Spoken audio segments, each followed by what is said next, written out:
मैं जम करके जूझने की क्रिया करता हूँ, जिंदगी में जूझा हूं। जितना मैं जूझा हूं उतने आप लोग 10,000 जन्म लेके भी नहीं जूझ सकते, उतना मैं जूझा हूं जिंदगी से, अपनी जिंदगी से, अपने आप से। हरदम अपने आप को तोड़ा है, जोड़ने की क्रिया की अपने आप से। ये मैं ही जानता हूं, ये मैं ही जानता हूं कि हिमालय कितना उबड़ खाबड़ है, ये मैं जानता हूं। ये मैं जानता हूं कि हिंसक पशु कैसे होते हैं, ये मैं जानता हूं। ये जानता हूं कि अपने गृहस्थ को सही संभालना कितना कठिन है, ये मैं जानता हूं। ये जानता हूं कि दुष्ट व्यक्तियों के बीच में जिंदा रहना कितना सांस लेना कठिन होता है, ये मैं जानता हूं। इसलिए शिव ने अगर जहर पिया था तो बहुत कठिनाई के साथ पिया होगा, मैं उन्होंने चेहरे पर उफ नहीं आने दी, और ऐसा कहकर के मेरे को एहसान भी नहीं थोपा। मैं सुबह भी कहा था कि और जहर मिल जाए, मुझे में एहसास हो मैं कितना पी सकता हूं, शायद इससे 10,000 गुना ज्यादा पी सकता हूं, क्षमता है मुझ में। जूझूंगा, पूरी ताकत के साथ जूझूंगा।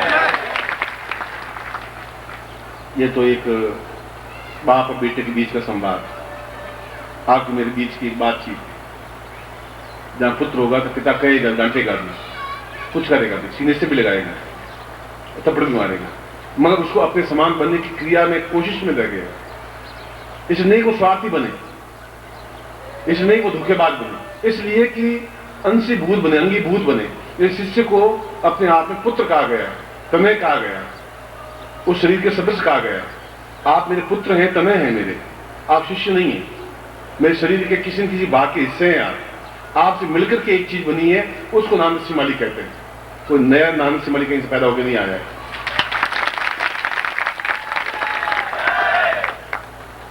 मैं आपको सुबह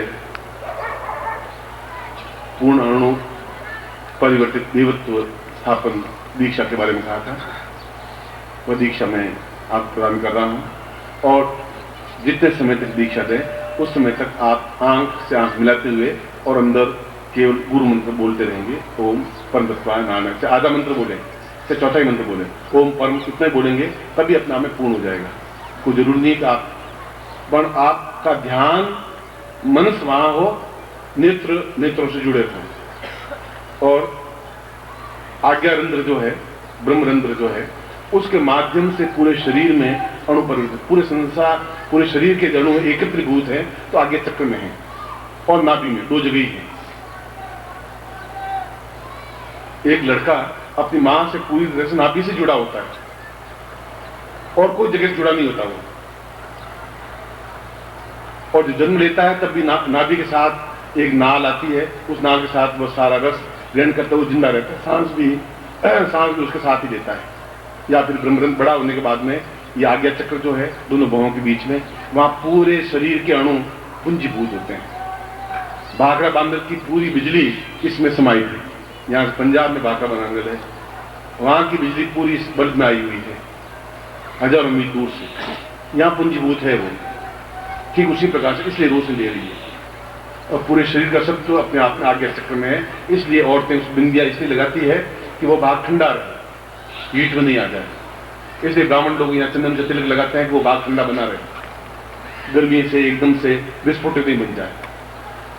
ये बिंदी लगाने के पीछे, या चंदन की बिंदी लगाने के पीछे, या ठंडी बिंदी लगाने के पीछे तर्क ये है, कोई सुंदरता की बात नहीं है कि हम एकदम से हॉट नहीं बन जाए, और जो कुछ लें उसके माध्यम से ले सकते हैं, और कोई अंग से ले भी नहीं सकते। इसलिए आप पंक्ति बंद खड़े हो जाएं, जो भी इस दीक्षा ले रहे हैं, ये दीक्षा प्रदान करें।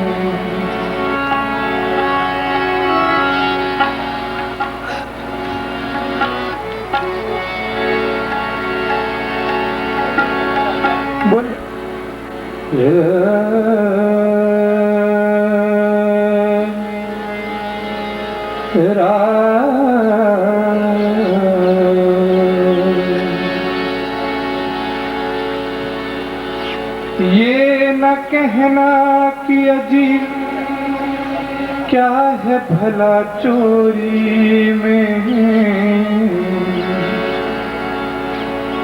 ये न कहना कि अजी क्या है भला चोरी में। लो सुनाता हूँ तुम्हें जो है मजा चोरी में। देखो संसार का सब भेद ढका चोरी में, और संसार का करतार छिपा चोरी में। देह तो जड़ है इसी वास्ते प्रत्यक्ष भी है, इसमें चैतन्य जो बैठा है कहाँ चोरी में।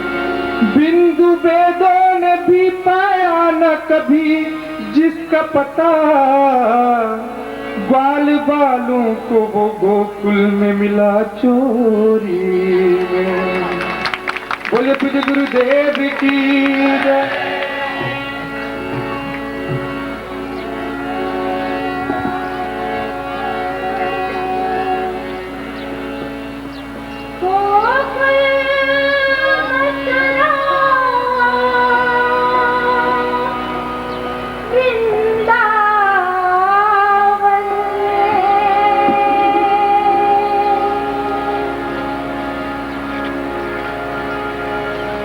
गोकुल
ओम परम तत्वाय नारायणाय गुरुभ्यो नमः। ओम ह्रीं मम प्राण देह रोम प्रतिरोम चैतन्य जाग्रय ह्रीं ओम नमः। ओम भूर्भुवः स्वः तत्सवितुर्वरेण्यं भर्गो देवस्य धीमहि धियो यो नः प्रचोदयात्।